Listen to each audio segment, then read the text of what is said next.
In this world of technology, things are ever changing, rearranging. You need someone to help you out. I know someone who can.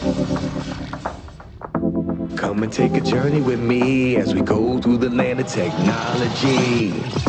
You'll never be alone. You'll be with Paul Amadeus Lane in the Tech Zone. Welcome to the Tech Zone. We on our tech blow, and there's still a global market in case you didn't know. So many guests, we not trying to impress. Just wanna pass off the info. You could do the rest. See, there's no escaping tech.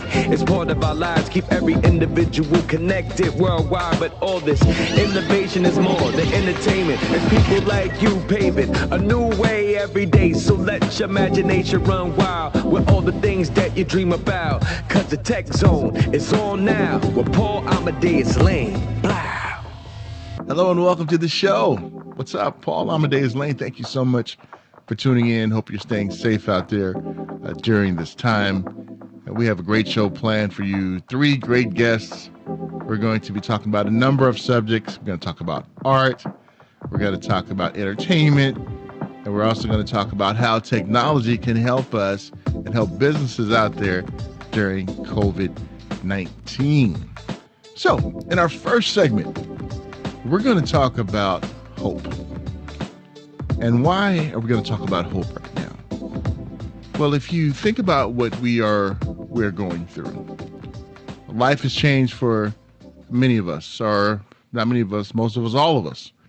We're not able to do the things freely like we did in the past.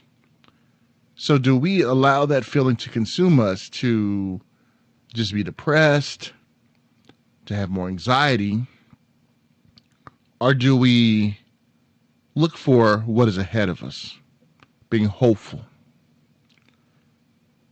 There's some amazing stories out there that because of technology we're able to learn about, hear about, and even watch. And one of them had to do with a particular opera. Now, before the pandemic, this opera was an amazing, immersive experience that you can go and check out here in the LA area. Well, because of this pandemic, we're not able to do it now. But after this pandemic subsides and we get back to some type of normalcy, no doubt you're going to want to check this out. But until then, you can hear about it now, and you can find out why this is something you can add to your hope list post-pandemic. And I'm so happy to have with me right now Joe Conover from Panasonic. Joe, how you doing, my friend? Doing well. Yourself? I'm doing fantastic. So great to have you on the show, Joe. When I saw some of the innovation at CES 2020, and now to see it like just flourishing, I wanted to have you on to talk about it. So thank you so much. I hope you and your family are doing well in the midst of this pandemic, my friend. We are, and thank you for asking. I hope the same for you. Thank you so much. So let's talk about this technology and how awesome it is. So let's talk about the concept behind Sweetland, because this was like mind-boggling when I saw this. Right? It was very cool. Yeah, I love it. Yeah, Sweetland is an opera, fully immersive, with the guest. It's located in the historic LA State Park, which is a very unique piece of ground here with a lot of history in LA. And it was a very interesting concept to create this live operatic experience outside just before the pandemic. So timing wasn't perfect, as it isn't for most, but it was a really unique experience, and I'm glad we had the chance to accomplish the goal there. And Joe, what made you guys want to get involved with this project in the first place? Was it something that you guys saw maybe conceptually and say, hey, we can get this done? Was it someone who maybe approached you about it? You mind sharing that story with us? Of course. So for myself, I reside within Panasonic on the entertainment side of things, and in particular live events. So we have a lot of communication with those who are putting on live events, and particularly with a passion for projection and projection mapping as it's utilized in the arts there for this digital experience. This conversation came up, and again, it hit a lot of passion points for Panasonic, and quite frankly, myself, as it relates to the arts and supporting the arts. But it had some very unique use cases for projection and projection mapping on exterior facades within LA, with downtown LA as a backdrop.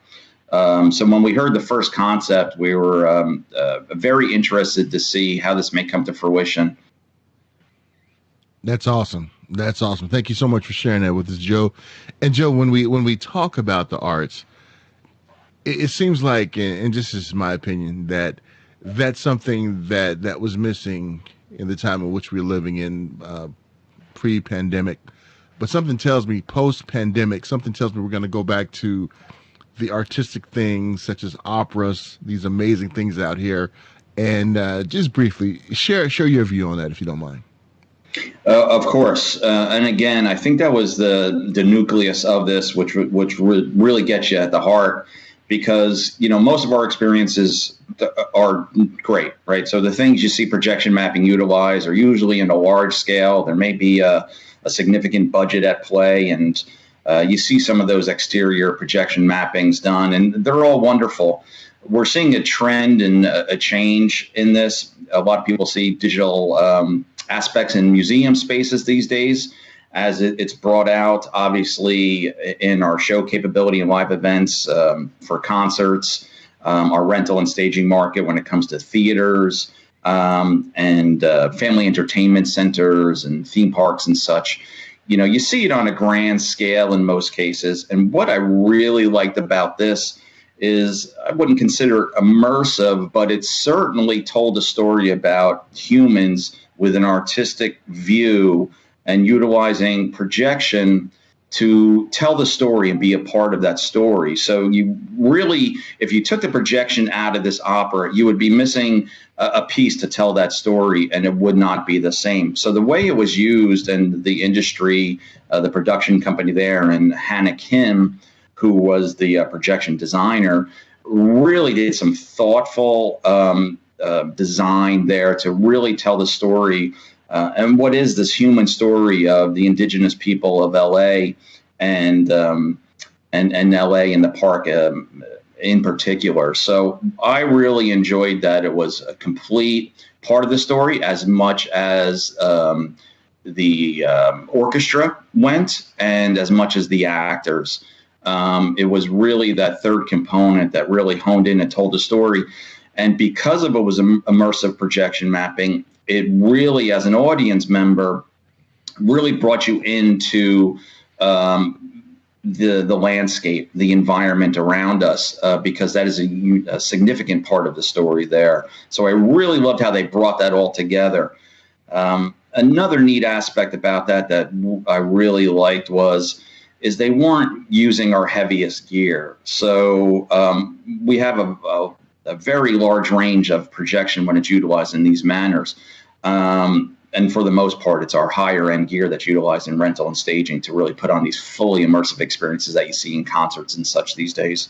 But what I liked here, there's some subtleness to it, and it was able to be accomplished within a budget that's really using projection that can be used in a classroom environment, right? So it was really unique. I liked all those points, and we were really behind it in supporting Sweetland the Opera. And Joe, talk about just the collaboration and collaborating with the artistic community with this. Were they embracive when it comes to? Did they embrace the technology of this? Because it is something newer when it comes to experience when it comes to opera. So, what was kind of their initial feedback? Were they on board in the beginning, or did it take some coaching or some coaxing to get involved? No, they were completely on board in the beginning, and it was really their passion that brought me on board in particular.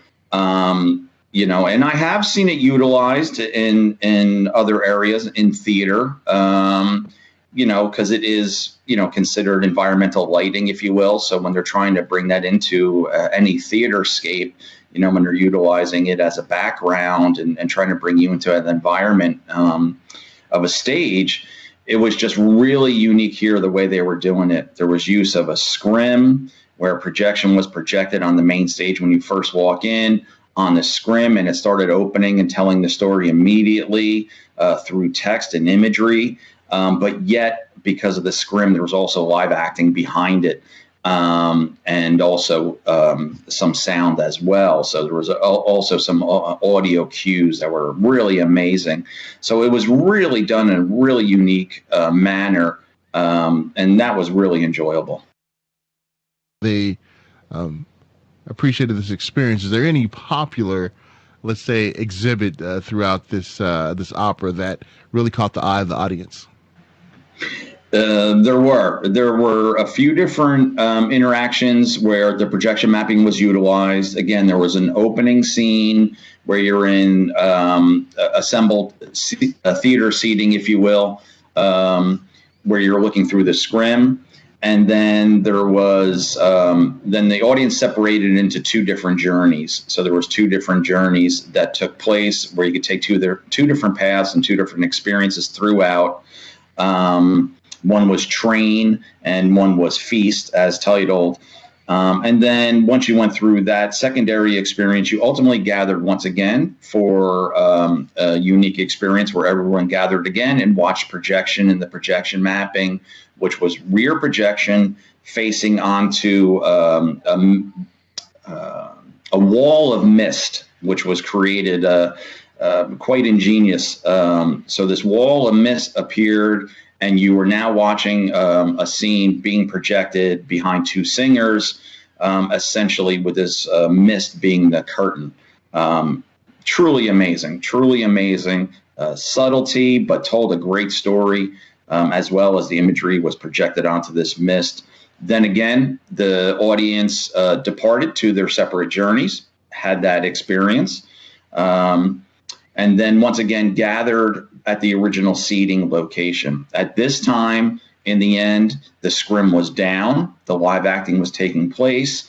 Now, instead of your eye trained at the scrim right in front of you with the live acting there, your eye now wandered completely through what is the old train yard of LA, with the trains in the background that still ran occasionally according to train schedulings, which really became a part of everything. So it's telling this historic story. You have the backdrop of LA behind you with the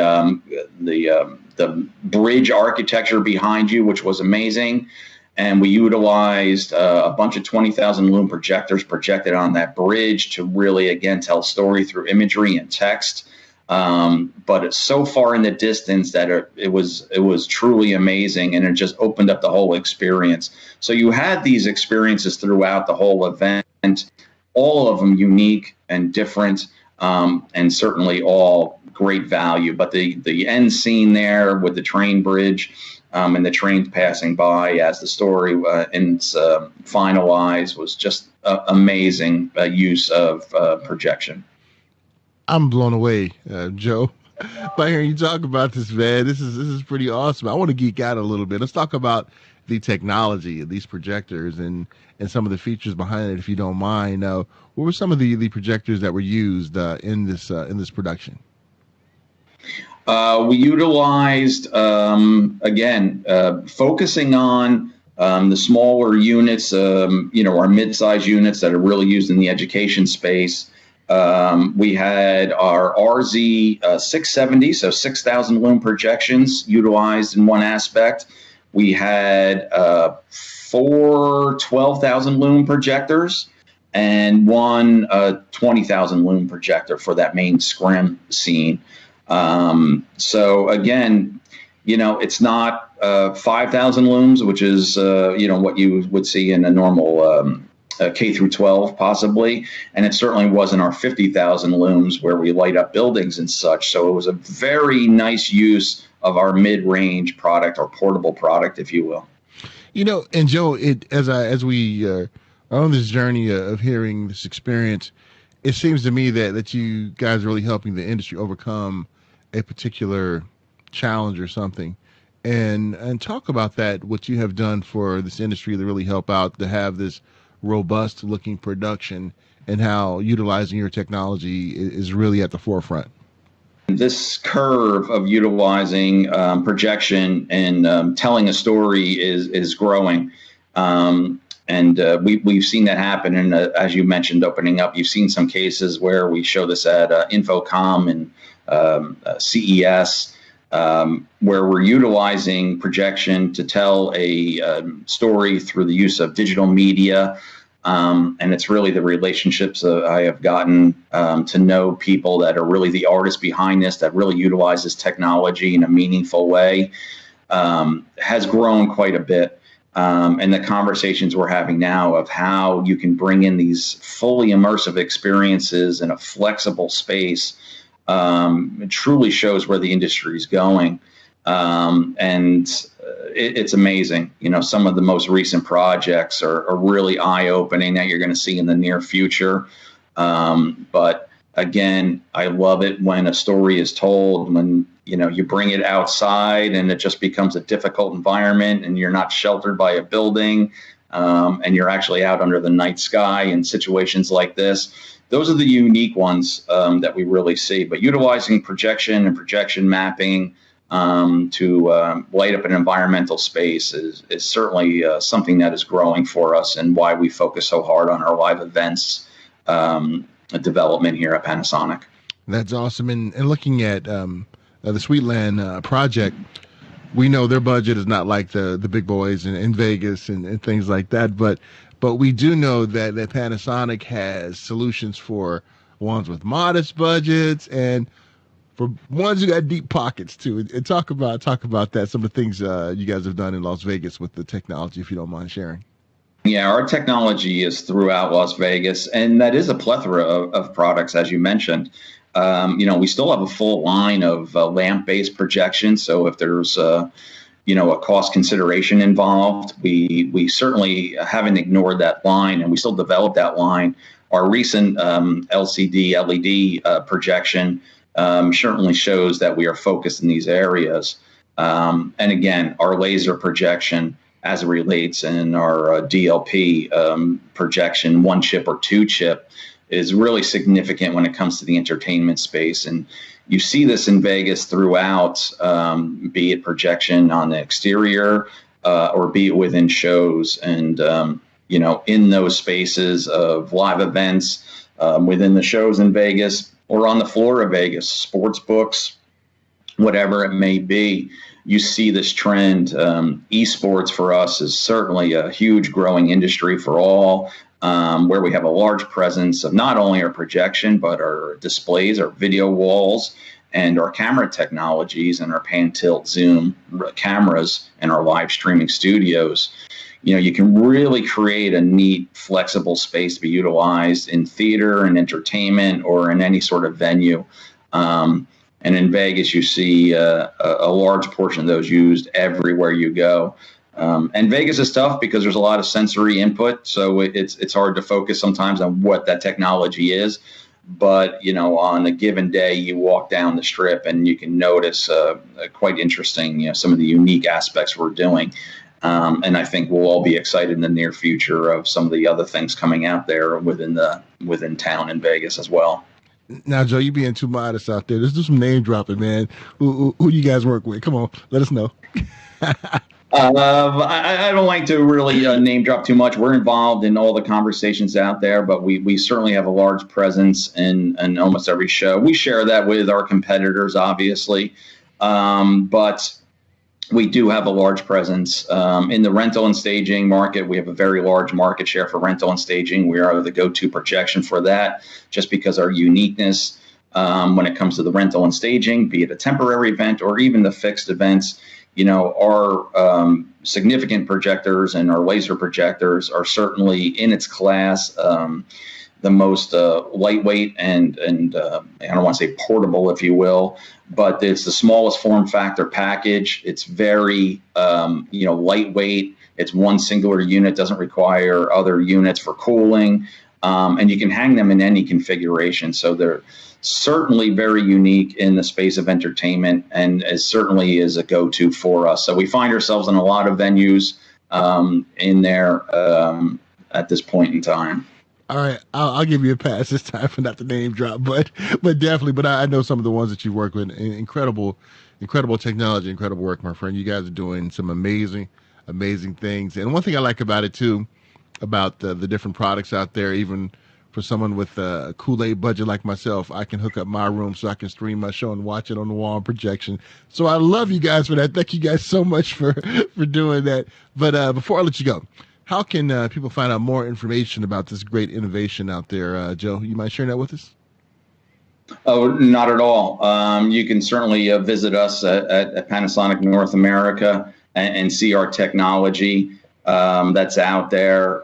Again, it's utilized. We have, you can find us on YouTube, just type in Panasonic projection mapping. You can see some of the experiences there that we've created. And I also ask you to, if you enjoyed the conversation here about Sweetland the Opera, I ask you to go to theindustry.org, Sweetland Opera. They have converted quite efficiently, I must add, due to this recent pandemic, into an online streaming. So if you would like to view it and you didn't have the chance to get out there, you could certainly do that online at this point in time and support the artists who work so hard to bring this to us all. Joe, great talking to you. Enjoyed your insight in helping us to see all the women involved with Sweetland, and we really appreciate that. And hopefully, CES 2021, we'll get to see each other face to face and be able to chop it up and talk more about some of the great things out there. All right. We can only hope that we get through this all and everybody's safe as we all work to do this. We know the industry is going to change a bit. It's an interesting force in change, but I think now, ever more than ever, these immersive environments will become ever more popular. So it'd be very interesting to see. I look forward to seeing you, and if you come on out, I got you at Tito's Tacos. We'll grab a taco, and it's on me. Sounds good, my friend. Oh man, my friend Joe, man, he took me there. Tito's Tacos. He and I talked about it before we had our interview. When I found out, where he resides at and everything, and if you don't know nothing about Tito's Tacos, you definitely want to go find out. Best tacos I ever had. My father used to take us there when I was about 5 or 6 years old. The tacos were like 35 cents and 45 cents with cheese, and now it's like a gazillion dollars. No, I'm just joking. But Tito's Tacos, they're the bomb. And Joe, thank you so much for coming on, talking about some of the great things that Panasonic is doing, and it gives us hope. The post-pandemic, the things we definitely going to run and check out here in the LA area. But make sure you go check out the website and find out some more great things what Panasonic is doing and Sweetland. It's great. All right. When we get back, we are going to talk about how apps can be used, especially during COVID-19, for businesses, for consumers, for medical professionals, and we're going to find out why and how coming up right after these messages. In this world of technology, things are ever changing, rearranging. You need someone to help you out. I know someone who can. Come and take a journey with me as we go through the land of technology. You'll never be alone. You'll be with Paul Amadeus laying in the tech zone. Blah.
In this world of technology, things are ever changing, rearranging. You need someone to help you out. I know someone who can. Come and take a journey with me as we go through the land of technology. You'll never be alone. You'll be with Paul Amadeus Lane in the tech zone. Blah.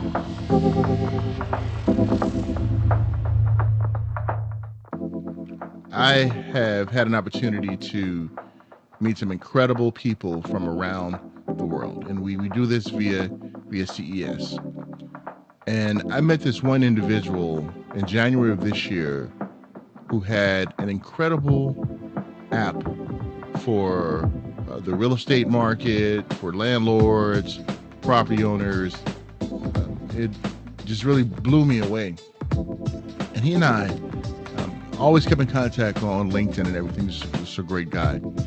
And he reached out to me about a month ago to see how I was doing.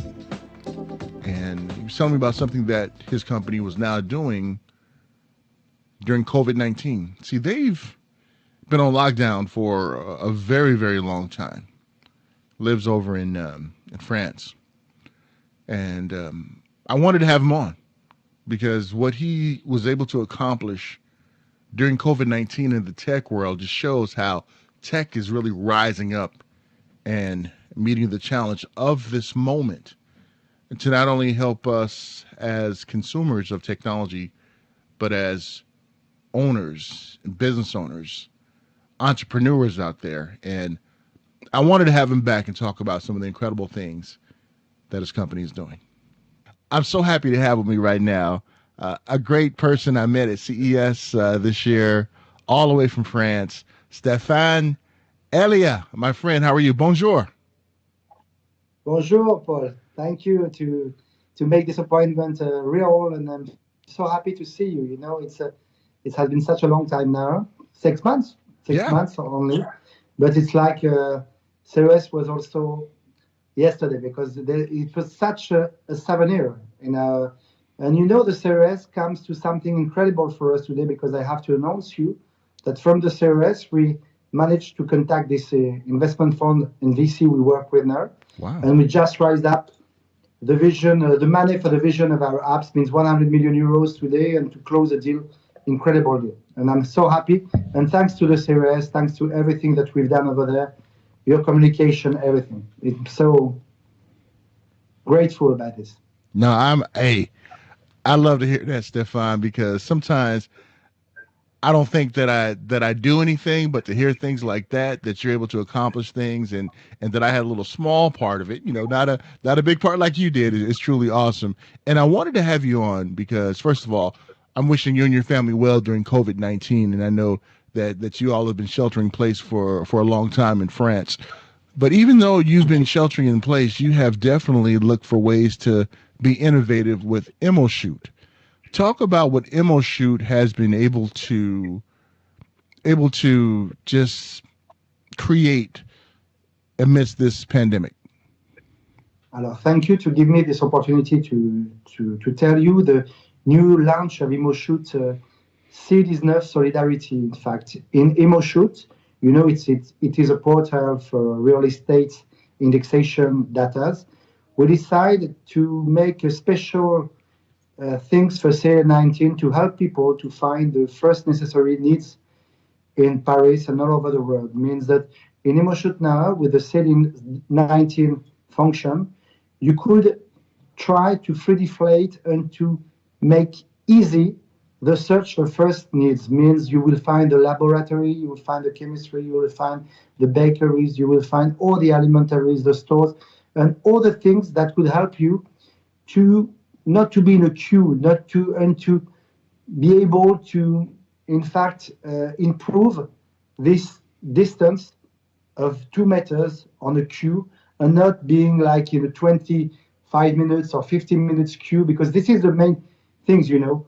The confinement, when now in France we are going on out of this confinement, everybody's going to go out, and means that when they're going to make the queuing in the shops, they will have to be very precautionary. So ImmoShoot now helps to give information to these people going out and to be able to to have a good behavior, good citizen behavior by distanciation and civism distanciation by people. I don't know if I'm clear on this, Paul. I'm sorry because I didn't.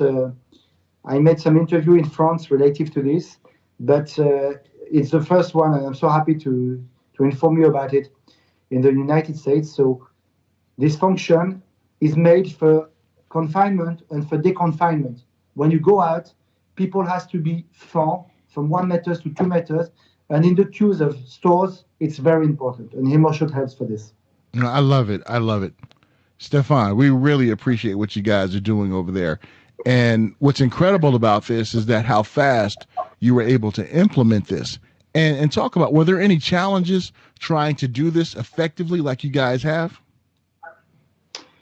The other challenges is to spread now Hemoshoot all over the world and worldwide, and to communicate on this now B2C vision means Hemoshoot should also be a very, very, very professional tool for brokers, for traded brokers and real estate indexation. But now, with the first step with COVID-19 helpful and people and behaving citizen behavior, we want to make Hemoshoot become something for the community districts and to be able to have a B2C vision of what is practical in your proximity. What hyper connection has created a need of hyper proximity, and so you have to be surrounded by good vibes, by good person, and be able in your district to have the information and the immediate information to help the others. And this is the ways that Hemoshoot B2C apps also is going to provide service and first needs and any kind of service on the district. So my vision is to become soon district media. Hemoshoot, I wish, would soon be the first district media, which would give you all the information on your districts all over the world. And for example, if you want some information on Paris from abroad, you will have this information. If you want some information on LA from Paris, all these kind of things will be very, very helpful. Yeah. Also with the real estate stuff.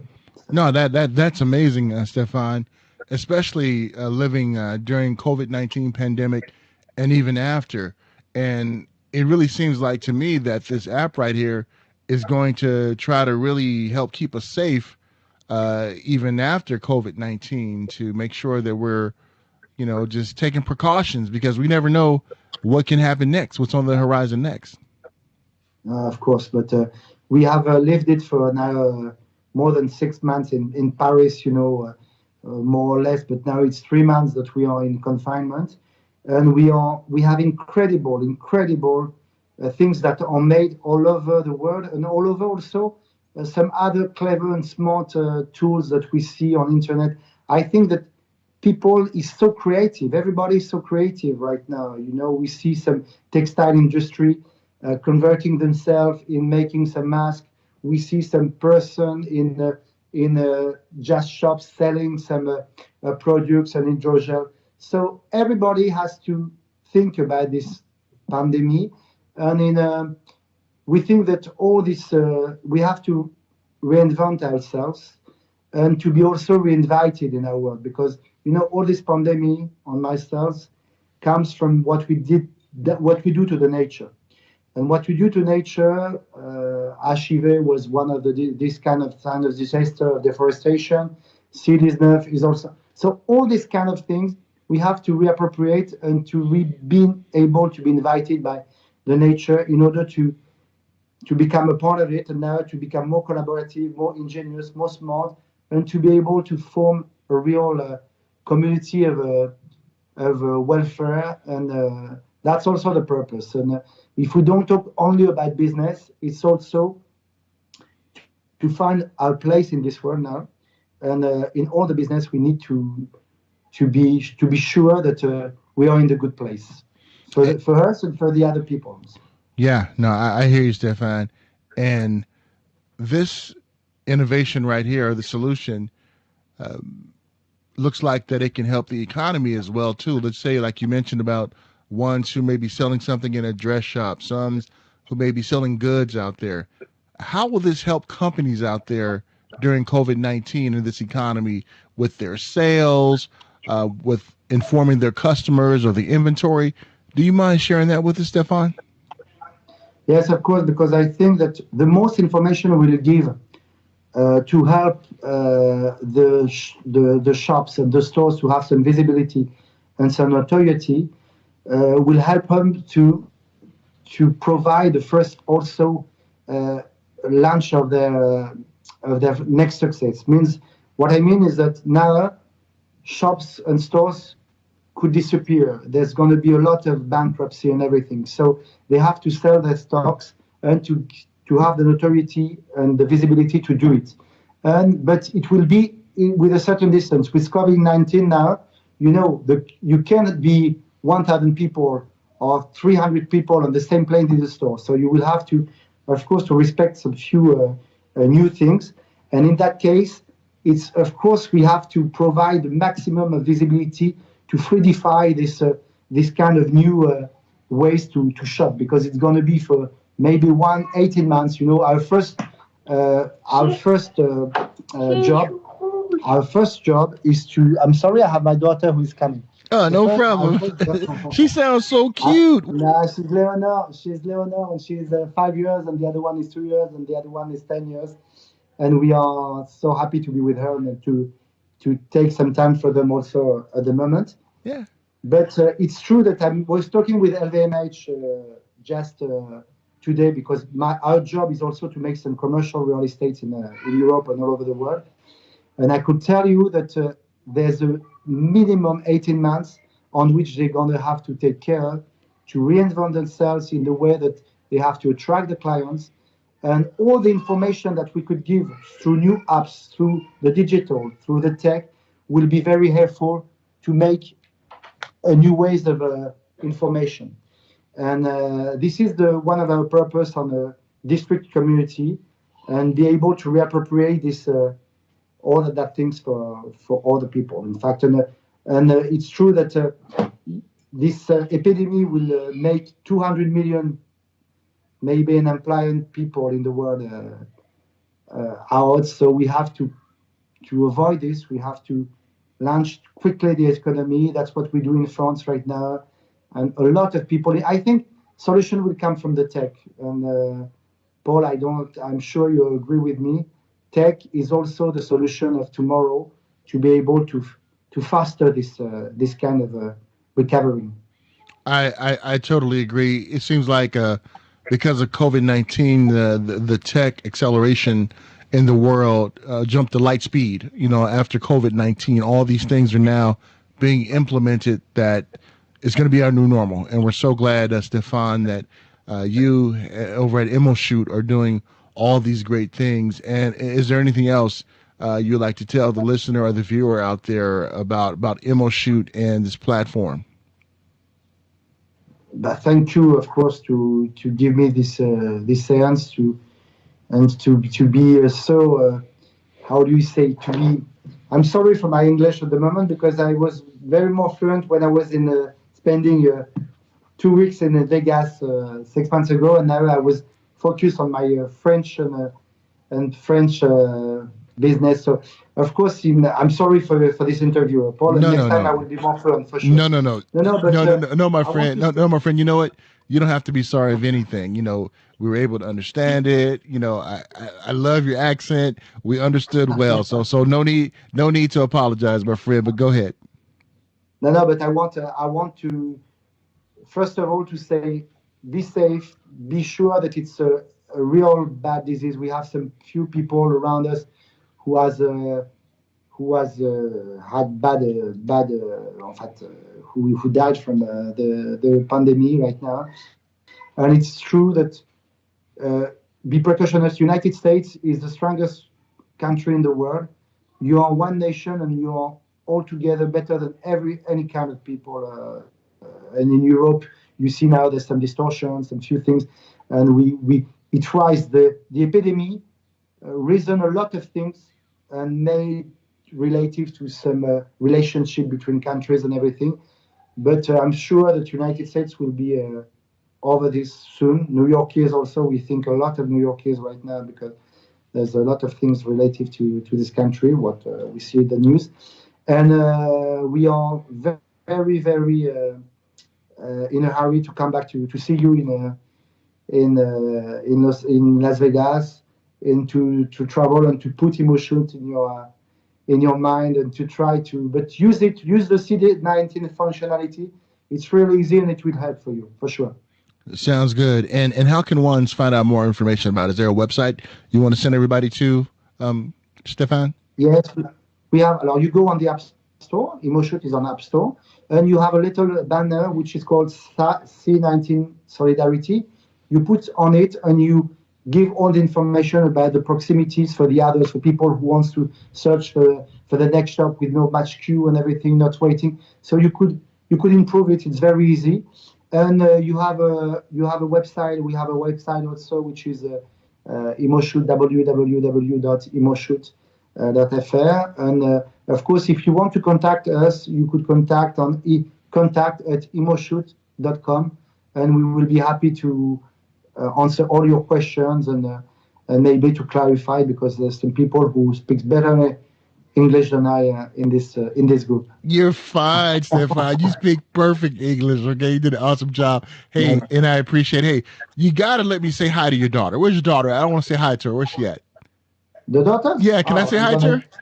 Let me say hi to her. It? That dude right there, I love that dude. He is an incredible person. Stefan, Elia, just one of the great human beings around the world, and what they're able to do with Emoshoot during COVID-19 is amazing. And his family is so adorable. He has some beautiful kids, had a chance to say hi to them. And wow, just great what they're doing. So maybe make sure you check out Emoshoot and some of the great things that Stefan and them are doing, and wishing our viewers, listeners, friends all over the world, France, we love you. Please take care. All right, when we get back, we're going to talk about the fine arts. Going to be joined by a world-renowned artist, and how social media and other technologies allow us to view the great paintings now, since a lot of things have been closed. But we were able to check them out now, and just appreciate this amazing artist. When we get back here on the Tech Zone, we'll be right back. In this world of technology, things are ever changing, rearranging. You need someone to help you out. I know someone who can. Come and take a journey with me as we go through the land of technology. You'll never be alone. You'll be with Paul, Amadeus, Lane in the Tech Zone. Wow.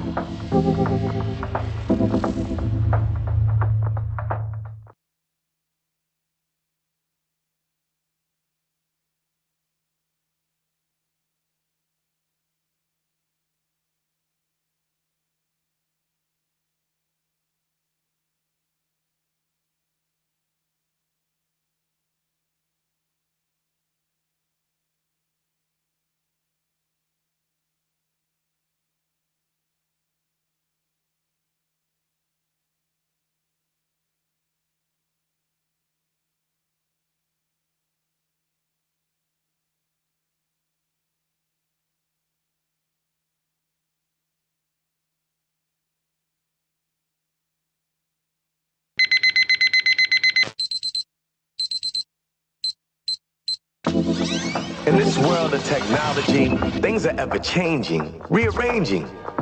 You need someone to help you out. I know someone who can. Come and take a journey with me as we go through the land of technology. You'll never be alone. You'll be with Paul, Amadeus, Lane in the Tech Zone. Wow.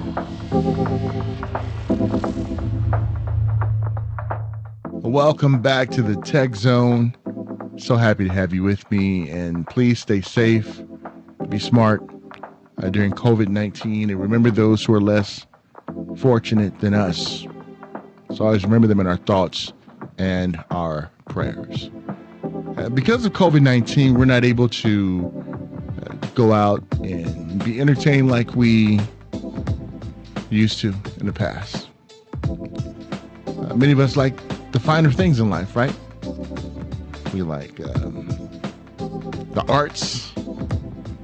We like checking out beautiful paintings. What if I told you that I'm bringing the museum to you right now because of technology? And not only that, what if I told you that I have a world-renowned artist to join me to tell a story, and talk about his inspiration, his motivations, what made him want to get involved in the arts? What if I told you I had that? Well, I do. Let's have some fun right now. I am so excited to have with me right now world-renowned artist, creator, the amazing SirDanielKWinn. Sir Daniel, how are you? I'm doing great, Paul. How are you doing? Great to hear. I am loving that fish tank, my friend. Or I should say aquarium. Well, quarantine time at home has its benefits. That is awesome, Sir Daniel. All I have to say is, man, membership definitely has its privileges. I really wanted to have you on the show so that the audience can really just understand just the motivation behind the incredible work that you do. You mind sharing that with us? Sure. My inspiration comes from my philosophical thoughts and ideas. I went to med school as a reconstructive surgeon, and I wanted to help people, but then that was not where my passion was. So then I went into the arts because I've always wanted to create painting and sculptures. And I always have this idea and concept of what is considered to be universal truth, because all of us wants to know what is the meaning of life, why we are here, and what is our purpose. And what I wanted to do is create something that's everlasting more so than just surgery, because I think surgery is something that you heal people temporarily, whereas something that I'm creating philosophically for the intellectual mind is for the soul that lasts forever. So what I'm trying to do is create something that's a little bit more profound, that gives people an idea of what it's like to be in this world and what is our purpose in life. So I'm trying to create universal truth through my philosophical concepts. Sir Daniel, I definitely want to come back to your path that you took before you became an artist. But one thing I just wanted to address early on in our discussion is just how you love to give back, how you love to inspire. Talk about how you like to pay it forward and help others out there. It's important to me because when I became a surgeon, one of my goals was to help people and to heal people. But because my passion is in the arts, I changed career and I became an artist. But I still have that desire to help people.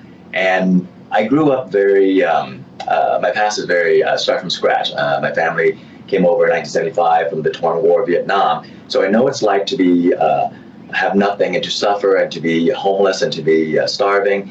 So what I wanted to do is give something back to the world, whether it's in US, Asia, worldwide. My goal is to give back to the community and give back to the world through my arts. So as successful as I am as an artist and my sales through auctions or artworks, I like to donate and help a lot with the orphanages, to the elderlies and to the homeless, because the more I can do, the more I feel that my goal, my purpose in life is fulfilled. Obviously, I can't help and fulfill everyone's needs, but if I start something, hopefully that would cascade and everybody else to hopefully do the same. Sir Daniel, thank you so much for opening up and sharing that with us. When you decided to be an artist and leave the surgeon career behind, were there haters or naysayers out there who tried to discourage you and say, what in the world are you doing? You spent all this time medical field, became a surgeon. Why this route?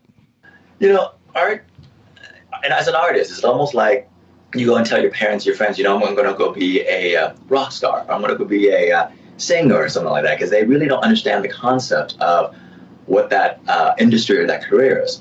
And of course, being Asian descent, Asian American, my parents always wanted me to have two choices, either a doctor or an engineer. That was it. There was no other option.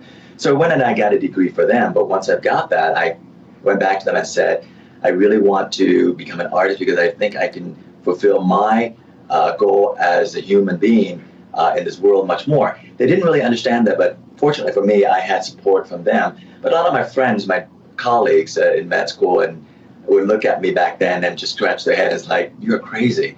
And I keep saying to them, you know what, follow your dream, because in this world, you're given maybe 80, 90, 100 years if you are fortunate to make a difference. I tell my friends and the naysayer that my difference in the world is who I am. And my significance, what I feel fulfilled, is doing something that will last forever, even when I'm gone in this world, that my work speaks visually as a visual language for generations to come to understand about universal truth in my philosophy. Sir Daniel, as we have been speaking, we've been showing off some of this incredible artistry that you have created. And if you're out there just listening to this interview, you're missing out on all these stunning visuals. So make sure you check out the YouTube video of it. It's amazing. But looking at the creativity, the motivation, where do you draw from to come up with these artistic beauties and the creativity that you have?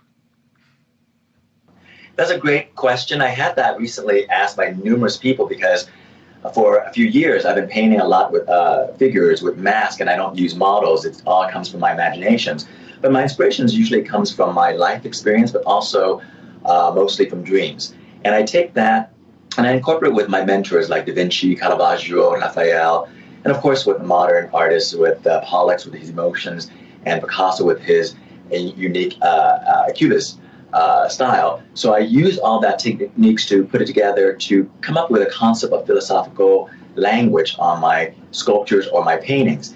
And it's really more like a dream to me. When I would wake up in the middle of the night and I have an epiphany, I would just literally go directly to canvas of what I remember, utilizing, of course, the knowledge that I have of the old masters that I study, and of course my life experience and the struggles and the triumph that I've experienced in my life. Plus, I see other peoples in the world, how they are in our culture, society, and certain social conditions. So I kind of utilize all that, and somehow it's incorporated with my dreams. So my inspiration is mostly a collaboration of fusion of my dreams, life, reality, realism, surrealism. It's all incorporated as one.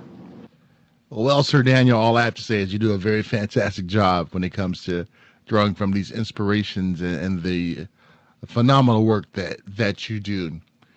Now, let's switch directions a little bit and talk about the foundation, why it was created in the first place, and just talk about that mission, if you don't mind. Academy Fine Art Foundation is a nonprofit 501c3 that I'm very proud that I was part of the co-founder about 17 years ago. Got a lot of celebrities and prominent executives and CEOs involved. And the goal is to share the visions of artists' works to the world for people who love art, who want to collect, and if they don't want to collect, they want to learn more about the art as a unique way of looking at the world. But at the same time, these artists donate their art, and the Academy Fine Art Foundation uses that and translate that by auctioning it off and using that funds to help the less fortunate, whether it is artists that's in need, or orphanages, or the homeless, or the elderly homes. And that is what the Academy Fine Art Foundation does, is to implement the artist's unique and profound art and translating it to help the world to make it a better place through, let's say, visually appreciating art or helping artists succeed. And of course, mostly, I like to help the less fortunate with that. Wow. I mean, Sir Daniel, I'm just blown away just by the accomplishments that you've been able to achieve when you decided to switch your career and to become a world-renowned artist. And we are so happy that you have done so. What type of advice would you give those right now? That one person who's listening, who is watching this interview, who is an amazing artist but has a career in something else. What type of advice would you give that person? If I had someone that would tell me what I would know now, I would say about 30 years ago, I would say, go with your dreams. You know, your passion, your dream is everything. You live life, only one life to live. And how you live that life is what's significant, and how you leave this world is how people remembered you by. What and how do you want people to remember you by? For me, I would recommend leave this world with a dent of great art that people will talk about through generations. Or if you want to be a surgeon, doctor, engineer, just do the best you can and follow your dream, your passion and heart. And yes, the question and the answer may be also that, well, finance-wise, I need to make money. I need to survive. You know, in everything, in every life experience, without the struggle, there would be no success. There would be no sweet without that sour. So for me, I would say go with the passion, go with your heart, go with your dreams. And yes, there will be hurdles and bumps in the ride, but you know what? That's what life is about. Life is about the journey, the bumps and the roller coaster. Because if you just get there without any struggles or I would say sour, it wouldn't be the same. It's the journey that gives us the experience, but also when we leave this journey, leave this world, it's what we leave behind that the world will remember us by. And that's what I want to recommend to all the artists out there, is that keep your passion, go with your heart. Yes, you have to make money, I understand that. There will be struggle, be prepared for that. But you know what? That struggle will make you a better person. That struggle will make your heart soar. That struggle will make your intensity, your passion in your sculpture or painting to be who you are as an artist. And when you leave this world, that's how they remember you. Just like Picasso, Rembrandt, Dali, Da Vinci, Caravaggio, Bernini, they are remembered because they're true to themselves and they're true to their passion. So go with your passion, go with your heart, embrace the struggle, embrace the pain, because that's what life is about. Now, don't shortchange yourself. We can add SirDanielKWinn to that legacy as well. So if ones would like to find out more information about you, SirDanielKWinn, how can they do just so?